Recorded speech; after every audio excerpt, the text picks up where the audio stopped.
억대 유튜버 꼼짝마. 국세청이 세금을 탈루한 고소득 사업자에 대한 세무조사에 착수했습니다.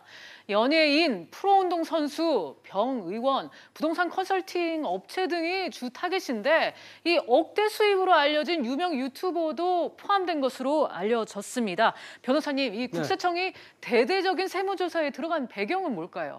꼼짝 말하는 거죠. 네. 왜 그러냐면 신종 부자들이 있어요. 과거의 부자들 개념이 아니라 지금 이제 인터넷 시대를 맞이해가지고 유튜버라든지 유튜버 계획사라든지 그다음에 또 뭐 동물 병원장이라든지 하여튼 등등의 많은 어떤 신종 부자들이 나타났거든요. 그래서 그 사람들은 그런데 정기 세무조사 같은 것들을 이제 받지 않고요. 그다음에 이 유튜버 같은 경우는 사실 구글에서 이제 하다 보니까 이것을 사업자 등록을 안 하고 세금 신고를 안 해도 소위 걸리지 않을 것이다. 뭐 그래가지고 아예 사업자 등록도 안 한 사람들도 많고요. 그런데 실제로는 광고 수입을 통해서 상당한 수익을 거두고 있고요. 네. 심지어 어떤 사람이 있냐면 또 인터넷 쇼핑몰을 운영하는데 그러면은 이제 쇼핑몰 운영하는 수익이 날 거 아닙니까? 광고 수입도 아니고 실제적으로 사업을 통한 사업소득입니다. 이것도 아예 빼먹어 버리고 이런 사람들이 있었기 때문에 이번에 이제 국세청에서 176명입니다. 물론 여기 연예인도 있고 운동선수도 있고 여러 사람들이 들어 있습니다. 그래서 신종 부자들에 대해서 이제 세금을 매기게 되겠다, 세금 조사를 하겠다 이렇게 얘기를 한 겁니다. 네, 교수님, 변호사님도 앞서 말씀을 해주셨지만 이 신종 부자들, 유튜버라든가 뭐 웹작가라든가 BJ라든가 그런 분들이 눈에 띄더라고요. 예, 새로운 사업가들인데요. 네. 이게 그 유튜브의 브로드캐스팅 재키라고 그러는데 방송 자키라고 그럽니다. 이런 사람들이 보통 수익이 수십억이에요. 우리나라에서 그렇군요. 10만 명 이상의 유튜브를 구독하는 사람이 한 1,200명이나 되고요. 네. 또 우리나라의 소득세율이 6%에서 42%입니다. 그러니까 연봉 5억 이상 받으면 세금을 42% 내야 되죠.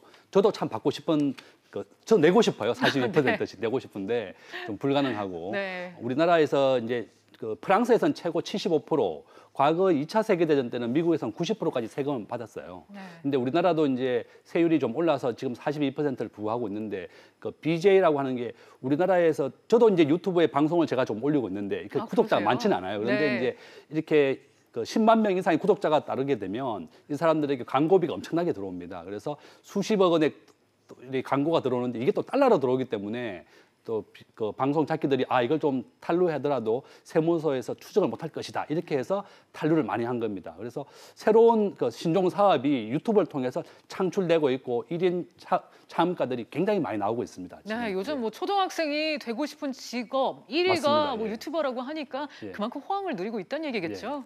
네, 변호사님, 이 탈세 수법도 다양한 것 같습니다. 이 원래 이렇게 관리 사각지대에 쉽게 놓일 수가 있는 건가요? 그렇죠. 이제 세금이라고 하는 것은 먼저 정기 세무조사도 있고 특별 세무조사도 있고 이런 것들인데 기본적으로 그런 것들은 이제 세무 당국에서 파악을 해야 됩니다. 네. 파악을 해야만이 가능한 건데 아까 얘기했듯이 유튜브 같은 거는 구글에서 돈이 들어오거든요. 그런데 그걸 하나하나 지금까지 파악하기 어려웠던 점이 있었던 것이고요. 그래서 심지어 어떤 사람이 있었냐면 광고 수입을 통해서 한 20억 정도의 소득을 거뒀거든요. 근데 돈을 하나도 안 냈습니다. 네. 그래서 이번에 5억 원을 이제 하나의 사례로서 이제 국세청에서 발표를 했는데요. 추징을 당했습니다. 네. 그래서 지금까지는 어떻게 보면 국세청에서 이런 어떤 신종 사업 내지는 과세 사각지대 이 부분에 대한 어떤 세무 조사라든지 내지는 세금 추징이라든지 내지는 과세라든지 이런 어떤 시스템이 잘 갖춰지지 않았던 것이고 그런 사각지대를 노렸다. 이렇게 볼 수 있겠죠. 네, 교수님, 저희 같은 일반 직장인들을 포함해서 성실하게 이 납세를 해온 사람들에게는 상당히 허탈감을 주잖아요. 예, 맞습니다. 네. 저도 참 너무 놀랐고 수십억 원씩 수입을 올렸다 그러니까 최근에 이제 저희가 애완견이 아파가지고 병원에 한번 갔었는데요. 이 병원에 그 강아지 치료비가 25만 원이 나왔어요. 네. 한 번 갈 때마다 20만 원씩, 30만 원씩 내야 되는데 강아지는 5만 원 주고 샀거든요, 제가. 그리고 강아지 값은 5만 원인데 치료비가 20만 원, 30만 원씩 나오니까 이게 수의사에게 제가 물어봤죠. 왜 이렇게 강아지 치료비가 비싸냐 이랬더니 사람들은 건강보험을 매달 내지만 강아지는 건강보험이 없어서 한 번 만에 목돈을 낼 수밖에 없다. 그렇게 얘기하면서 정말 궁금하더라고. 진짜 이렇게 네. 한 번 갈 때마다 2~30만 원씩 치료비를 받으면서 이거 세금은 제대로 신고하나 이랬더니 역시나 이번에 동물병원 수의사들도 포함이 되었고 들어갔죠, 다수. 유명 스타들 네. 다 포함되었습니다. 그래서 새로운 신종 사업들을 따라가야 됩니다. 지금은 돈을 벌려면 유튜브도 해봐야 되고 또 이렇게 팔로우도 많이 해봐야지 또 구독을 해봐야지 또 아니까 또 네.